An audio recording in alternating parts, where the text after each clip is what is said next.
Kembali lagi di Erwin Tanjung Channel.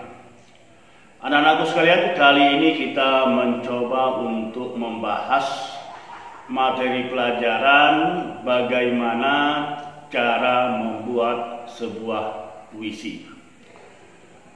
Barangkali di antara kalian ada yang sudah pernah membuat sebuah puisi. Bapak yakin pasti ada di antara kalian itu yang sudah pernah membuat satu atau dua puisi. Ketika kita ingin membuat puisi, harus kita pahami dulu bahwa puisi itu adalah curahan hati. Jadi curahan hati, perasaan hati yang kita tuangkan lewat sebuah tulisan, sebuah syair yang dapat kita kategorikan sebuah puisi. Maka pada dasarnya membuat puisi itu ya bisa dikatakan gampang, dikatakan mudah. Sebab bahwa puisi itu mencurahkan perasaan kita, gejolak hati kita, sehingga sebenarnya sekali lagi Bapak katakan bahwa relatif sangat mudah sebenarnya untuk membuat puisi. Tapi bisa juga sulit, karena ketika membuat puisi itu tergantung bagaimana kita menggunakan merangkai kata demi kata untuk membuat sebuah puisi. Tidak ada teori yang jitu bagaimana teknik untuk membuat sebuah puisi. Tapi secara sederhana, secara umum bahwa ketika kita ingin membuat sebuah puisi, maka ada langkah-langkah yang harus kita lalui. Ini secara teoritis ya, bagaimana membuat sebuah puisi. Nah, di antara langkah-langkah yang bisa kamu lakukan, yang pertama adalah tentukan tema. Ya.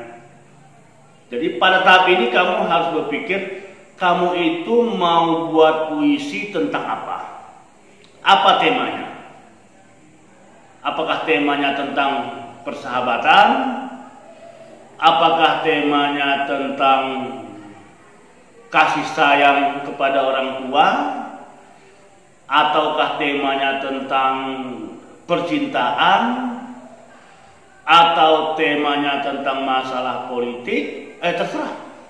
Yang penting tahap pertama itu dalam benak kamu itu harus ada terpikir, saya ini mau buat puisi tentang apa. Itu yang pertama. Kemudian yang kedua yang harus kamu lakukan adalah menentukan kata kunci. Misalnya seperti ini. Kamu ingin menulis tema tentang persahabatan. Maka kata kuncinya mungkin ingin kamu bahas adalah mungkin punya seorang sahabat, katakanlah namanya Joni. Ya maka kamu kata kunci Joni. Maka tahap berikutnya adalah kamu menceritakan tentang Joni tadi. Ya, bagaimana persahabatan kamu dengan Joni. Jadi kata kunci ini sangat penting. Atau misalnya kamu cerita tentang misalnya masalah pacaran atau percintaan misalnya. Kemudian kamu kata kuncinya adalah bunga. Ya. Kenapa bunga? Mungkin kamu beranggapan bahwa bunga itu ingin kamu lambangkan tentang percintaan.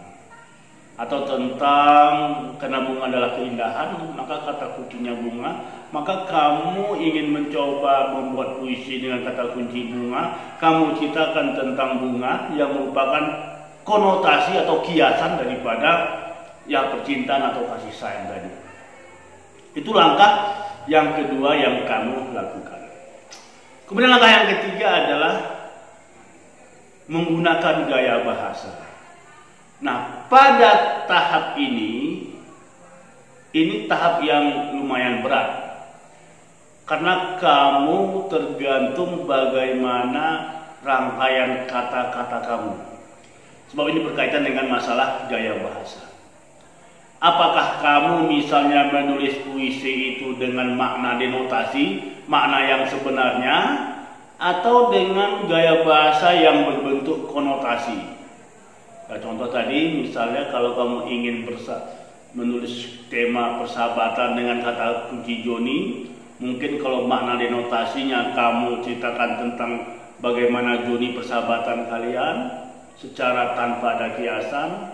Atau kalau misalnya tadi kamu ingin menulis tema percintaan dengan kata-kata kunci bunga, bunga itu adalah bermakna konotasi, maka rangkaian kalimat kamu atau gaya bahasa kamu bagaimana bisa membuat kata-kata demi kata tentang bunga yang bermakna denotasi. Jadi kamu lambangkan makna denotasi kiasan itu dengan sebuah percintaan dan sebagainya. Jadi ini tergantung, dan pada tahap ini menggunakan gaya bahasa ini itu sangat tergantung kepada penulisnya. Sejauh mana dia bisa mengelola penggunaan kata demi kata untuk merangkai sebuah puisi. Nah, sekali lagi, pada tahap ini sangat diperlukan kemampuan daripada pembuat puisi atau penyair. Kalau kamu memiliki kosakata yang begitu banyak, ya, maka ini akan lebih memudahkan kamu. Atau bagaimana gaya tipe penulisan kamu? Misalnya penulisan gaya bercanda atau serius dan sebagainya.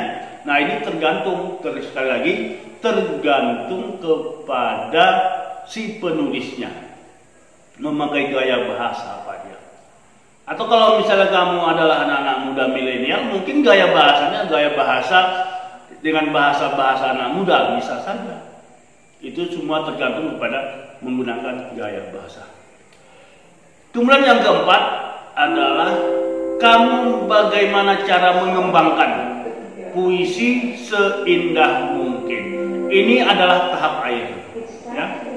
Maka untuk bisa kamu mengembangkan suasana ini, mengembangkan puisi ini sedah mungkin, itu banyak dipengaruhi oleh misalnya bagaimana penghayatan kamu terhadap suasana, atau bagaimana kamu bisa membayangkan sebuah suasana, atau bagaimana kamu bisa menulis seindah mungkin dengan pengalaman-pengalaman yang kamu miliki.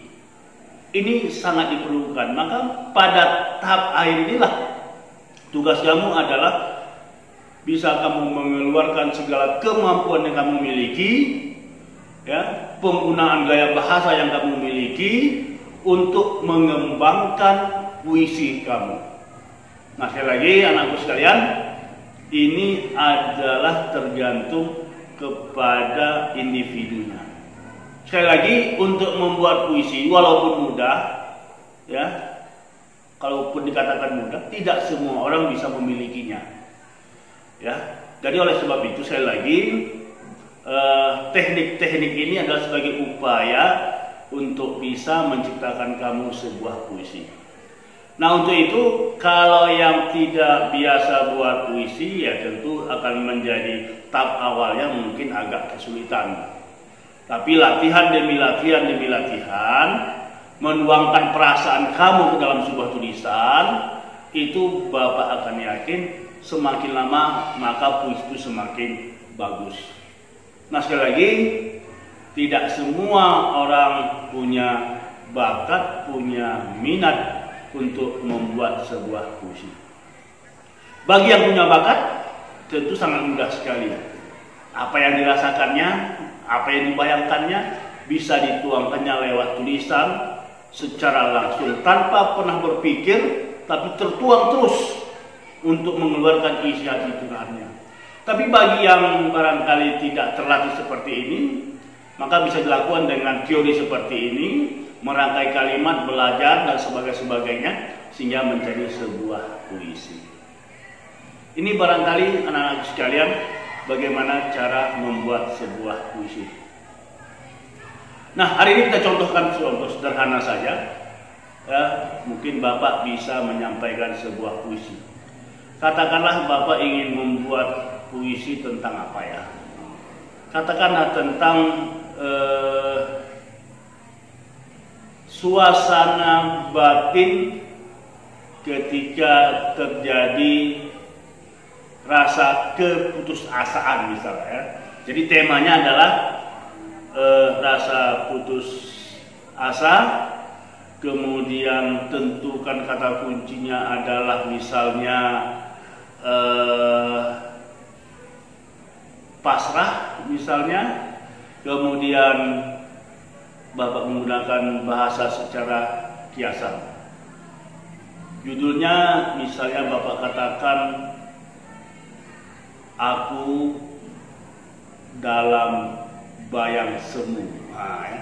Aku dalam bayang semu. Mungkin secara konotasi mungkin dapat adalah sesuatu kondisi seseorang dalam keadaan bermasalah. Bapak mulai ya, ini langsung ya, ini tanpa Bapak konsep ya. Dalam bayang semu. Aku terjatuh pada titik nadir. Tiba-tiba aku tidak bisa berpikir tentang diri kamu. Aku mencoba untuk melewati bayang-bayang hitam. Kulalui dalam kepasrahan hidup. Langkahku berat untuk bisa mengejar bayang-bayangmu yang berlari kencang.